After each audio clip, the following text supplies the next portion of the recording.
Good Choice Studio and Islamic Network.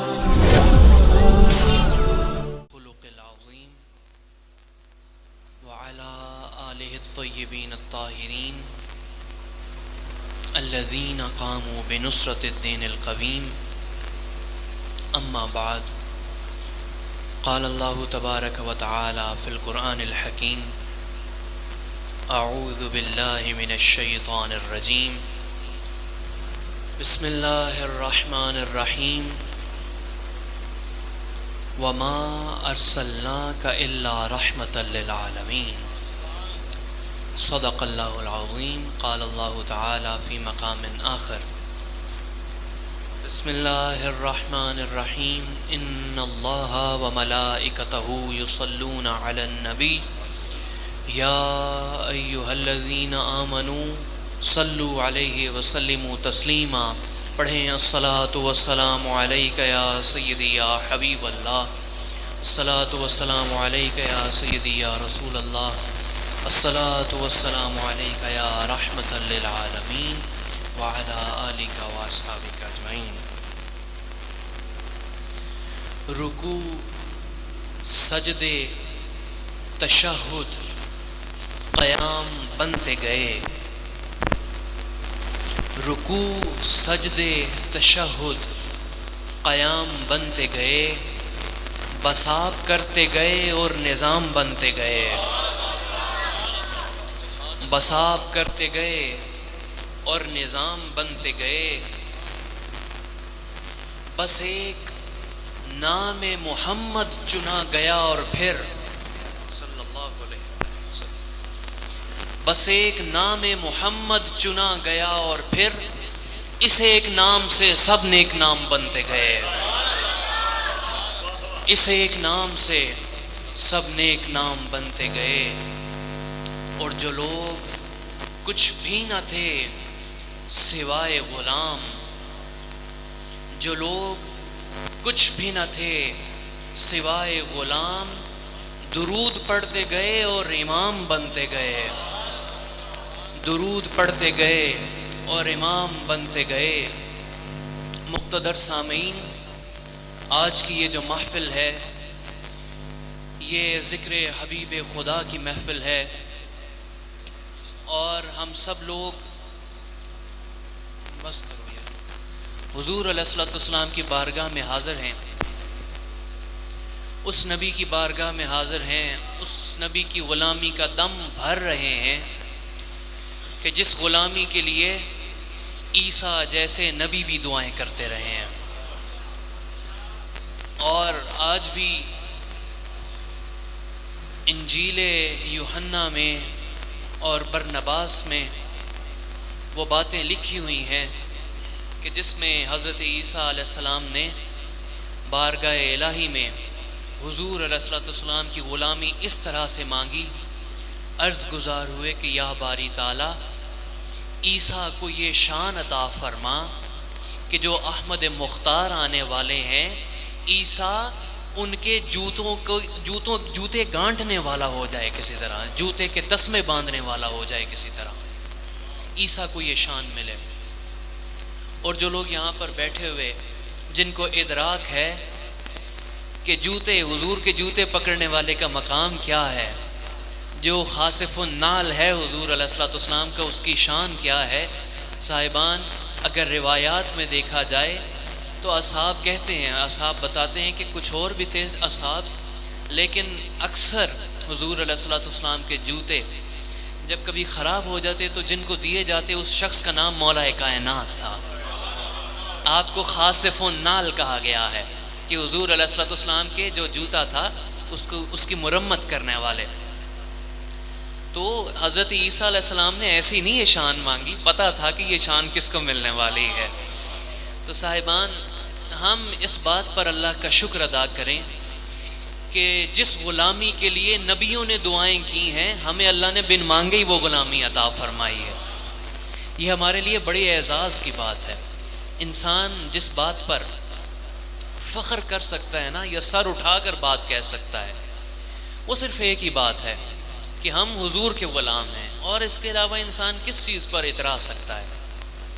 مقتدر سامعین، یہ محفل چونکہ ری شیڈیول ہوئی ہے ساری، پہلے کسی اور مقام پر تھی، کچھ موسم کی تبدیلی کی وجہ سے اس کرما والی مسجد میں، سبحان اللہ کیا انعام ہے، سبحان اللہ۔ حضرت صاحب کرما والے، آپ کے پاس نا ایک شخص حج سے آیا اور تسبیح لے کر آیا، آپ کی بیت کی نسبت شرق پور شریف ہے، تسبیح لے کر آیا تو تسبیح کے ایک طرف مکہ مکرمہ کی شبیہ تھی کعبۃ اللہ کی، اور دوسری طرف روضہ رسول کی۔ تو وہ عرض گزار ہوا، جو تسبیح کا تحفہ لے کر آیا نا، عرض گزار ہوا کہ حضور تسبیح لے کے آیا تے ایک پاسوں مکہ دستا ہے، دوجے پاسوں مدینہ دستا ہے۔ آپ دیکھ کے کہنے لگے، اس کو دیکھا دونوں طرف سے، فرمانے لگے کہ سانو تے دوواں پاسوں شرق پور دسدا ہے دے یہ صاحبو، اللہ اکبر یا رسول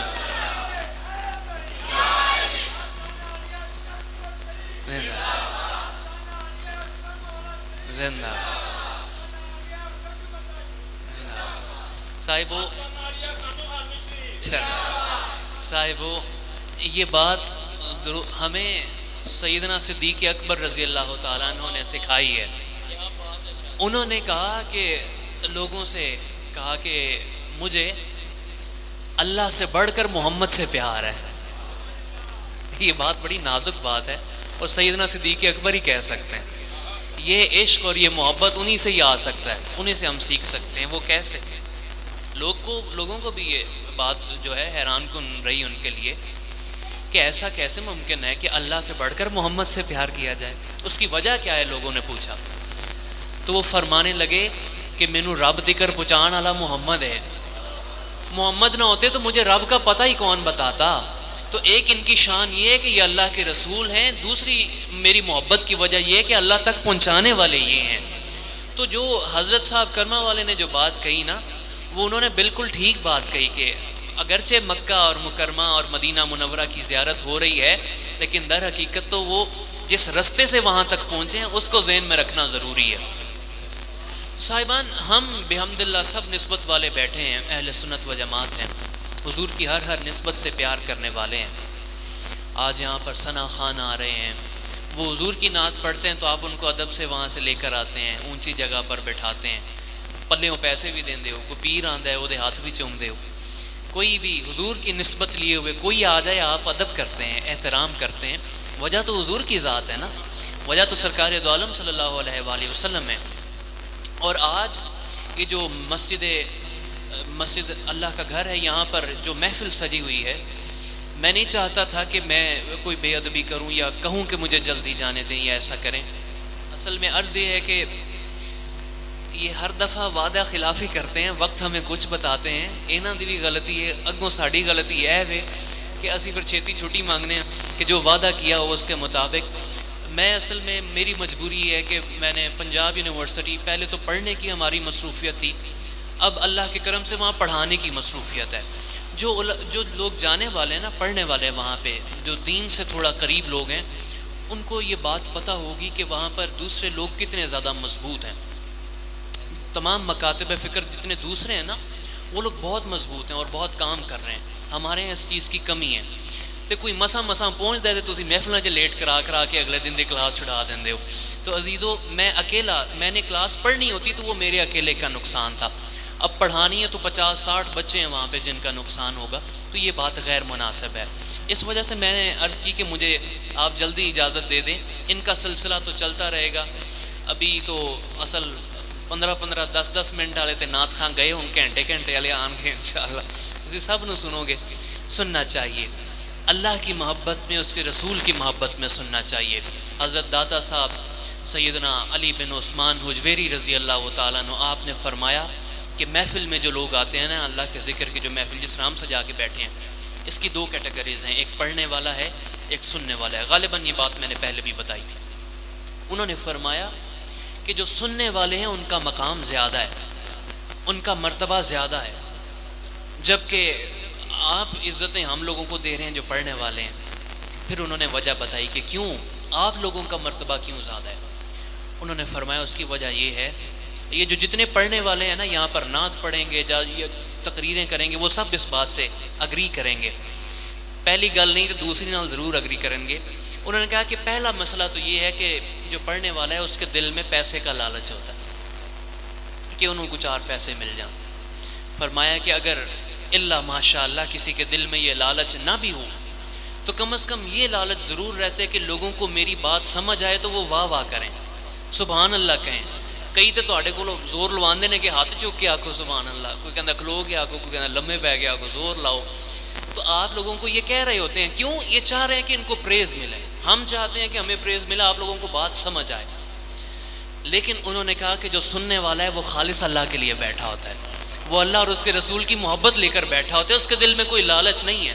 بلکہ بعض اوقات ایسا ہوتا ہے کہ جیسے یہ پیسے دے رہے ہیں, ہاتھ سے پیسے دینے پڑتے ہیں بعض اوقات اللہ اور اس کے رسول کی محبت میں. تو صاحبان اس وجہ سے آپ لوگوں کا مقام زیادہ ہے. لیکن غور سے سنیں کہ اس کا مقام, ہر کوئی نہ تڑ جائے ہونے تھے, اس کا مقام زیادہ ہے کہ جو خالص اللہ اور اس کے رسول کے لیے بیٹھا ہوں, بجائے اس کے کہ آپ ادھر ادھر مصروف رہیں, ادھر ادھر کی باتیں کرتے رہیں. کوشش یہ کریں, ابھی ثنا خان آئیں گے, پڑھتے رہیں گے, آپ نے یہ کوشش کرنی ہے کہ جتنا وقت بھی بیٹھیں جن کی نعت پڑھی جا رہی ہے ان کی طرف دھیان رہے. یہ پیسے پھینکنے والوں کی طرف دھیان نہ جائے, یا پیسے اکٹھے کرنے کی طرف دھیان نہ جائے. دیکھیں آئے کس کے لیے ہیں, ہم کس کی یاد میں بیٹھے ہوئے ہیں, کن کی نعت پڑھی جا رہی ہے. اصحاب سے پوچھیں کہ کیسے ادب کرنا ہے ان کا. حضور کے اصحاب سے پوچھا جائے, ان کو دیکھا جائے, ان کے بارے میں علماء کے پاس بیٹھ کے پڑھا جائے اور سنا جائے کہ انہوں نے ادب کس طرح کیا ہے اس بارگاہ کا. اور اللہ کے ہاں باقی سب لوگوں کی شان بڑی ہے, لیکن سب سے بڑی شان محمد مصطفیٰ صلی اللہ علیہ وآلہ وسلم. اور جس کے ساتھ جتنا پیار ہو نا, اس کا ادب اور اس کا لحاظ بھی اتنا ہی ملحوظ رکھا جاتا ہے. صاحبان, اللہ کریم حضور علیہ الصلوۃ والسلام سے سب سے بڑھ کر پیار کرتا ہے, اور سب سے نازک بارگاہ بھی حضور علیہ الصلوۃ والسلام کی ذات کی ہے کہ اس بارگاہ میں کسی شخص کے ذریعے بھی کوئی بھی گستاخی بھی برداشت نہیں کی جائے گی. یہ بھی اس چیز کو بھی ملحوظ رکھنا چاہیے. تو آپ اب جب بھی بیٹھیں, جہاں بھی جائیں, جتنی محفل میں بھی بیٹھیں, اللہ اور اس کے رسول کی یاد میں بیٹھیں. حضور نے فرمایا کہ جب مختلف قبائل سے لوگ اکٹھے ہو کر اللہ کے ذکر کی محفل میں آتے ہیں, حضور دا ذکر بھی اللہ دا ذکر ہے, نہ سمجھنا کہ کوئی وکھرا ذکر ہے. اللہ نے تو جہاں اپنا نام ذکر کیا, ساتھ اپنے محبوب کا ذکر کیا نام. علماء نے فرمایا کہ اللہ نے قرآن میں جو فرمایا نا, وَرَفَعْنَا لَكَ ذِكْرَكَ, اے حبیب ہم نے آپ کے لیے آپ کے ذکر کو بلندیاں عطا فرمائی ہیں. تو انہوں نے کہا کہ اللہ نے سب سے زیادہ بلندی اس طرح عطا فرمائی کہ جہاں جہاں اپنا نام ذکر کیا, ساتھ اپنے محبوب کا نام ذکر کیا. جو بندہ کلمہ پڑھے گا لا الہ الا اللہ محمد الرسول اللہ, اس کو اگر پڑھا جائے تو لا الہ الا لفظ الگ ہے, آگے اللہ کا نام ہے, اور ساتھ آگے اللہ چاہتا تو حضور علیہ الصلوۃ والسلام کے اسم گرامی سے پہلے رسول اللہ کا ذکر کر کے پھر حضور کا نام ذکر کرتا. لیکن ایسا نہیں کیا. فرمایا کہ جس نے کلمہ پڑھنا ہے وہ اللہ کے نام کے ساتھ محمد کا نام جوڑا جائے گا, لا الہ الا اللہ محمد الرسول اللہ. تو جتنی رفعتیں بندہ اللہ کے نام کس لیے سوچ سکتا ہے, اس کے ساتھ ساتھ حضور کا نام بھی اللہ نے بلند فرمایا ہے. تو صاحبان, اس ذکر کو رفعتیں اللہ نے عطا فرمائی, اس کو بلندیاں عطا فرمائی ہیں. تو اس ذکر کے ساتھ جڑیں گے, اخلاص کے ساتھ جڑیں گے. حضور نے فرمایا کہ جب کوئی بندہ ذکر کی محفل سجائے اور مختلف قبائل سے لوگ اکٹھے ہو کے ذکر کی محفل میں شامل ہوں, تو حضور نے فرمایا, یہ صحیح مستند حدیث ہے, حضور نے فرمایا کہ جب محفل مکمل ہو جائے تو آسمان سے ندا دینے والا ندا دیتا ہے کہ اٹھ جاؤ اے ذکر کرنے والو, اللہ نے تم سب کی بخشش فرما دی ہے. یہ حدیث ہے, حضور نے فرمایا ہے, اور حضور کی زبان اقدس سے جو بات نکلے اس کے لیے قرآن میں فرمایا گیا کہ وَمَا يَنْتِقُ عَنِ الْهَوَىٰ إِنْ هُوَ إِلَّا وَحْيٌ يُوحَىٰ. محمد صلی اللہ علیہ وآلہ وسلم تو اپنی مرضی سے کلام بھی نہیں کرتے, یہ وہ فرماتے ہیں کہ جو ان کا رب ان کی طرف وحی فرماتا ہے. تو صاحبان, حضور نے فرمایا ہے تو بات اٹل ہے, حقیقت ہے کہ آج جو شخص بھی یہاں پر اللہ اور اس کے رسول کی محبت میں بیٹھے گا اور اسی یاد میں اب رہتی محفل گزارے گا, آسمان سے ندا آئے گی اس کے لیے کہ اٹھ جاؤ, اللہ نے تمہاری بخشش کر دی ہے. تو آپ سب لوگ یہاں پر بیٹھے ہیں, بخشش لینے کے لیے بیٹھے ہیں. ہم انشاءاللہ جو شخص جتنی دیر بھی اللہ اور اس کے رسول کی یاد میں بیٹھے گا اور اسی حالت میں اس محفل سے اٹھے گا, تو اللہ اس کو بخشش کا پروانہ عطا فرمائے گا. یہی بات سچی ہے. صاحبان، ہم آتے ہیں، یہ 1500 سال ہو گئے حضور علیہ الصلوۃ والسلام کی تشریف آوری کو. غور اس بات پر کرنا ہے کہ ہم نے ان 1500 سال میں سبق کیا لیا ہے حضور کی سیرت سے، حضور کے اسوہ سے، اس اسوہ کو جس کو اللہ نے سب سے عظیم کہا ہے، اور آپ کا وہ خلق اور آپ کا کردار کہ جس جیسا کردار اور کوئی ہے ہی نہیں اس جہان میں. کہ آپ کو فرمایا کہ ہم نے، حضور علیہ الصلوۃ والسلام کے لیے فرمایا گیا کہ خلق عظیم ہم نے آپ کی سواری بنا دی ہے. وَإِنَّكَ لَعَلَىٰ خُلُقٍ عَظِيمٍ، کہ آپ خلق عظیم، آپ اس پر سوار ہیں. یعنی کہنے کا مطلب یہ ہے کہ آپ کا جو بھی عمل ہوگا، آپ جو بھی کام کریں گے وہ عظیم ترین کام بنتا جائے گا، وہ خلق عظیم ہو جائے گا. تو صاحبان، حضور علیہ الصلوۃ والسلام کی حیات طیبہ کو دیکھا جائے تو جب بھی عمر کے جس حصے میں بھی، اور حضور علیہ الصلوۃ والسلام کی نبوت کے بعد کے سلسلے کو دیکھیں گے، جب اعلان نبوت فرما دیا اس کے بعد کے سلسلے کو دیکھیں گے تو ہر جگہ ہر لمحہ آپ کو پیار اور محبت ہی نظر آئے گا، حضور کا کردار ہی نظر آئے گا. اس طرف سے کسی کو بھی کوئی تکلیف نہیں پہنچی ہوئے گی. حضرت انس بن مالک کہتے ہیں کہ میں 10 سال تک حضور علیہ الصلوۃ والسلام کی غلامی میں رہا، آپ کے پاس ڈیوٹی میں رہا. آج یہاں پر مہتاب صاحب بیٹھے ہیں اور کچھ لوگ ایسے لوگ بیٹھے ہیں کہ جن کے پاس بہت سارے لوگ ڈیوٹیاں کرتے ہیں، ان کے زیر نگرانی کام کرتے ہیں. بعض اوقات ایسا ہو جاتا ہے، ہر کوئی بندہ جتنا بھی ضبط والا ہونا، کبھی کبھی ایسی بات ہو ہی جاتی ہے کہ غصہ آتا ہے اور وہ کسی نہ کسی سے نکلتا ہے. بالخصوص جو آپ کے پاس کام کرنے والے ہیں، کسی ایسے بس بندے پہ بھی غصہ آ جاتا ہے جہدے تے نہیں کڈیا جا سکتا، پھر کول جڑے کام کرنے والے نے انہاں تے نکلتا ہے.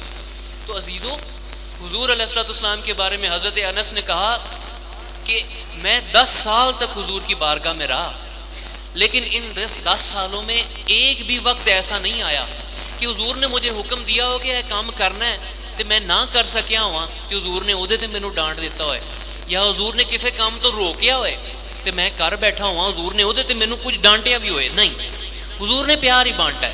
اور ایسا نہیں کہ صرف یہ جو پاس رہنے والے ہیں، کوئی غیر بندہ بھی، کوئی اجنبی بھی ہو، وہ اس بارگاہ میں آئے تو فیض ہی لے کر جاتا ہے، محبت ہی لے کر جاتا ہے، پیار ہی لے کر جاتا ہے. وہی اسی طرح کے واقعات بہت سارے ملتے ہیں حضور کے خلق اور آپ کے کردار کے حوالے سے. وہ علماء آپ سنتے رہتے ہوں گے انشاءاللہ، آئندہ بھی سنتے رہیں گے. میں صرف ایک آدھا واقعہ آپ کے سامنے عرض کرتا ہوں. وہ ایک واقعہ بہت ہی مشہور ہے، میں اکثر جگہوں پہ بیان کرتا بھی رہتا ہوں. اس لیے بیان کرتے رہتا ہوں کہ شاید کسی کو کسی محفل میں یہ بات سمجھ آ جائے اور وہ اس بات کو عمل لے کر اس سے کوئی اپنی زندگی میں اس کو لاگو کر لیں. صاحبان، حضور علیہ الصلوۃ والسلام کی رحمت کی بات ہو رہی ہے، آپ کے کردار کی بات ہو رہی ہے کہ کس قدر محبت اور پیار بانٹا ہے آپ نے، کس طریقے سے بانٹا ہے.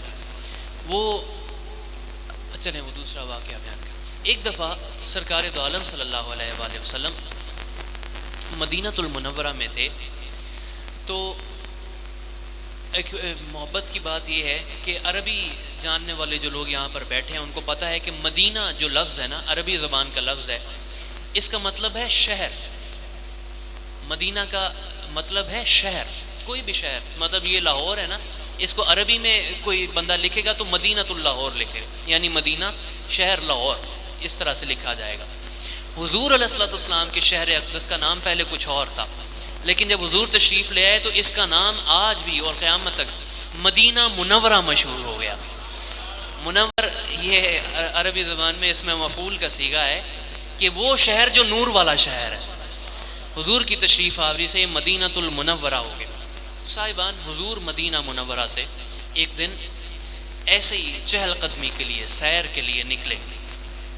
عموماً ایسا ہوتا تھا کہ جب حضور علیہ الصلوۃ والسلام کبھی اس طرح سفر پر نکلتے ہی مولا کائنات نے فرمایا کہ حضور علیہ الصلوۃ والسلام جب بھی سفر پہ نکلے تو اکثر ایسا ہوتا کہ ابو بکر اور عمر ساتھ ہوتے، جہاں پر بھی جانا ابو بکر عمر ساتھ ہیں، ابو بکر عمر ساتھ ہیں. لیکن یہ خاص موقع ایسا تھا کہ ساتھ نہیں تھے، حضور علیہ الصلوۃ والسلام اکیلے. آپ شہر مدینہ سے باہر ایسے چہل قدمی کے لیے نکلے تو روایت کے الفاظ ہیں کہ حضور علیہ الصلوۃ والسلام جب آئے شہر سے باہر تو دیکھا کہ شہر کے قریب ایک سائبان ہے، درختوں کا سایہ ہے. پرانے دور میں ایسا ہوتا تھا کہ لوگ جب گھوڑوں پر اونٹوں پر سواری کرتے تھے۔ عرب کا موسم بڑا گرم موسم ہے، جو لوگ گئے ہیں ان کے علم میں ہے، جو نہیں گئے اللہ سب کو بلائے اور حضور کے شہر اقدس کی زیارت کروائے، تو عموماً وہاں پر موسم گرم رہتا ہے۔ تو ہوتا یہ تھا کہ جہاں پر سایہ ملا یا جہاں پر کنواں ملا، پانی جہاں پہ میسر آیا، وہاں رکے، صحرا ہے نا سارا، رکے، پانی پیا، سانس لیا، تھوڑی دیر انتظار کیا اور پھر اگلی منزل کو چلے۔ تو حضور علیہ الصلوۃ والسلام نکلے تو دیکھا کہ ایک سائبان ہے، اس کے نیچے ایک قبیلہ وہ رکا ہوا ہے، وہاں پر قبیلہ، اس کی سواریاں ایک طرف بندھی ہوئی ہیں، قبیلہ رکا ہوا ہے، اس سانس لے رہے ہیں، آرام کر رہے ہیں۔ تو حضور علیہ الصلوۃ والسلام کو جب گزر ہوا نا جہاں پر ان کی سواریاں بندھی ہوئی تھیں، تو آپ کو ان کی سواریوں میں سے ایک سرخ اونٹ پسند آ گیا۔ ایک اونٹ حضور علیہ الصلوۃ والسلام کو پسند آ گیا۔ کتنا عجیب اور کیا حسین معاملہ ہوگا اس اونٹ کا کہ جو حضور کو پسند آیا ہے۔ صاحبان، حضور کو پسند آیا تو آپ نے نا وہ قبیلے والوں کی طرف رخ فرمایا۔ جب آپ تشریف لے کے گئے تو آپ کو دیکھ کے کھڑے ہو گئے، آپ کے چہرے کی وجاہت اور حسن دیکھ کر کھڑے ہو گئے۔ تو حضور علیہ الصلوۃ والسلام فرمانے لگے، دوستو، میں یہاں سیر کے لیے گزر رہا تھا تو میں نے آپ کی یہ سواریاں دیکھی ہیں، ان میں سے یہ مجھے آپ کا سرخ اونٹ مجھے بہت پسند آیا ہے، کہ آپ اس کو بیچتے ہیں؟ تو انہوں نے کہا جی بیچتے ہیں۔ تو فرمایا کہ یہ اونٹ آپ اتنی قیمت طے ہوئی کہ سلسلہ چلتا رہا، گفتگو کا سارا سلسلہ ہوا، اتنی قیمت طے کر حضور نے خود فرمایا کہ اتنی قیمت ٹھیک ہے؟ عرض کرنے لگے جی ٹھیک ہے۔ فرمایا کہ میں خریدنے کی نیت سے نہیں نکلا تھا، چہل قدمی کی نیت سے نکلا تھا، آپ اجازت دیں تو یہ میں اونٹ لے جاؤں اور آپ کو وہاں سے قیمت بھیج دوں گا، یہ ساتھ ہی ہمارا شہر ہے۔ عرض کرنے لگے جی لے جائیں۔ تو جو جو حضور فرماتے گئے وہ من و ان تسلیم کرتے رہے، اور جو جو آپ نے فرمایا، جو جو کنڈیشنز رکھیں وہ قبول کر لی۔ تو اونٹ حضور کے حوالے کر دیا، مہار کھول کے حضور کے حوالے کر دیا۔ روایت کے الفاظ ہیں، وہ لوگ بتاتے ہیں کہ جہاں تک نظر آتے رہے، حضور کی ذات اقدس جہاں تک نظر آتی رہی وہاں تک دیکھتے رہے، اور جب تک نظروں سے اوجھل نہیں ہو گئے حضور کو دیکھتے رہے۔ تو جب نظروں سے اوجھل ہوئے تو ان جو لوگ تھے قبیلے والے، ان میں سے ایک کہنے لگا کہ لوگوں پتہ ہے کہ یہ کون تھا جو آیا اور ہم سے ہمارا سرخ اونٹ لے گیا؟ تو یہ دوسرا کہنے لگا پتہ تو نہیں ہے کون تھا، لیکن جب بولتا تھا تو لگتا تھا منہ سے پھول جھڑ رہے ہیں۔ کسی نے حضور کی آنکھوں کی تعریف کی، سیاہ چشم لیے وہ جو سوئے بازار چلا، سیاہ چشم لیے وہ جو سوئے بازار چلا، شور ہر سمت ہوا مار چلا مار چلا۔ کسی نے حضور کی آنکھوں کی تعریف کی، کس نے حضور کی زلفوں کی تعریف کی، کس نے قد و قامت کی تعریف کی۔ وہ ایک فارسی کا بڑا مشہور ایک شعر ہے کہ سرو چندید آن قدے بالا، سرو دا بوٹا ہوندا ہے نا، اس کی قامت جو طویل القامت ہونا یہ اس کی پہچان ہے کہ یہ اونچا ہوتا ہے۔ لیکن کہتے ہیں کہ جب سرو کے بوٹے نے حضور کو دیکھا نا تو کیا کہا، سرو چندید آن قدے بالا گفت سبحان ربی العالی، وہ سجدے چ ڈگیا تے آکھیا سبحان ربی العالی۔ سرو چندید آن قدے بالا گفت سبحان ربی العالی۔ کسی نے حضور کی قامت کی تعریف کی، کسی نے بات کرنے کی تعریف کی، کسی نے آنکھوں کی تعریف کی، کسی نے زلفوں کی تعریف کی۔ جب یہ تعریفیں ہو رہی تھیں لوگ چپ ہوئے نا، تو وہ جس نے پوچھا تھا کہ پتہ ہے کون آیا سی، وہ کہنے لگا لوگوں پتہ نہیں کیڑا سی آیا ہے اپنے حسن دا جادو چلا کے ساڑے تو ساڑا سرخ اونٹ لے گیا، سانو تو کھاؤ گیا۔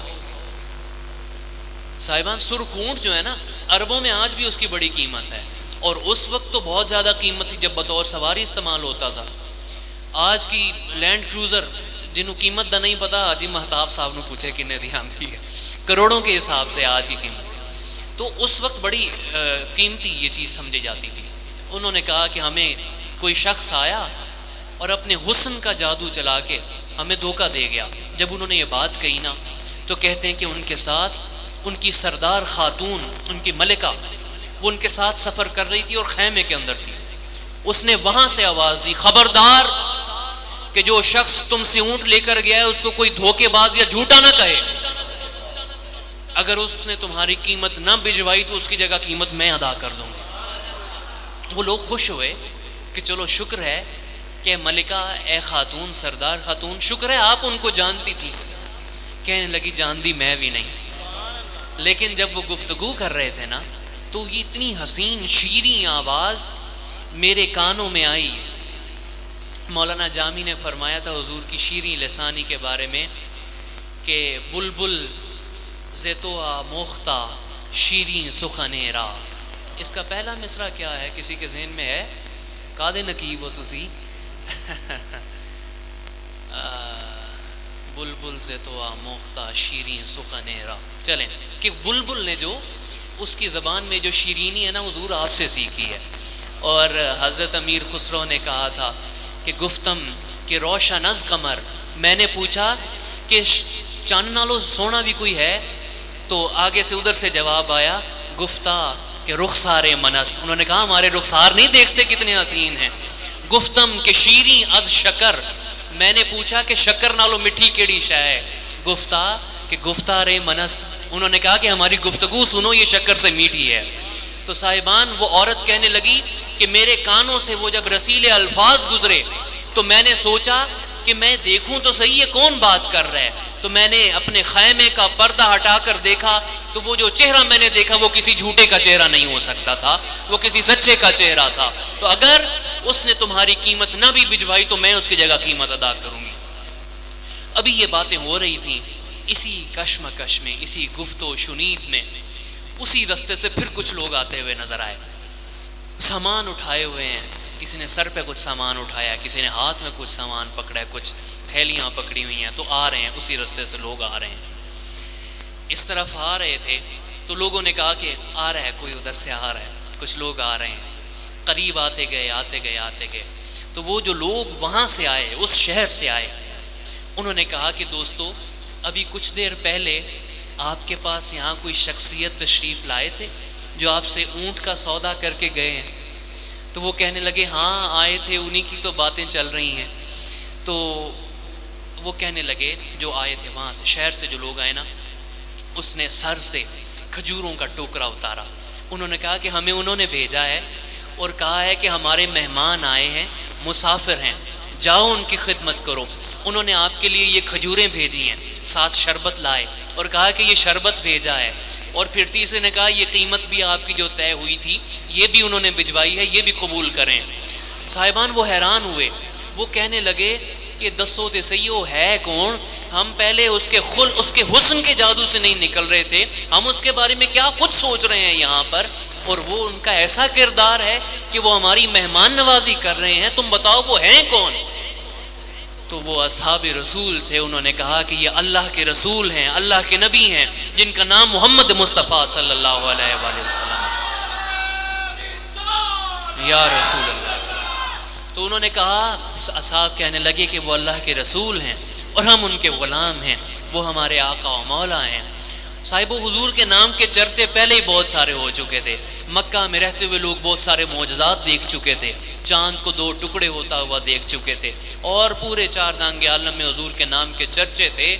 تو جب انہوں نے یہ بات سنی کہ یہ تو وہ آخر الزمان نبی جناب محمد مصطفیٰ صلی اللہ علیہ وآلہ وسلم ہیں، تو وہ کہنے لگے ہمارا ارادہ کھجوراں سائڈ تے کر دیو، شربت سائڈ تے کر دیو، ہمارا ارادہ تو کچھ اور تھا، ہم نے جانا تو کہیں اور تھا، لیکن اب پہلے حضور کی بارگاہ میں جائیں گے، پہلے وہاں حاضر ہوں گے۔ حاضر ہوئے اور عرض گزار ہوئے کہ یا رسول اللہ ہمارے منزل مقصود پہلے کچھ اور تھی، لیکن اب مقصود اور مطلوب آپ کی ذات ہے، اور آپ ہمیں اپنا پہلے غلام بنائیں، پھر ہم اگلا قصد کریں گے اور اگلی جگہ منتقل ہوں گے۔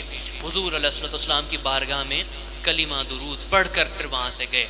اعظم چشتی صاحب نے اس کو اس طرح سے بیان فرمایا، حضور کے اوصاف بیان کرتے ہوئے لکھا، حضور کی شان اس طرح سے بیان فرمائی کہ ایک سونا دوجا منہ دا مٹھا، اتوں قاتل نین رسیلے۔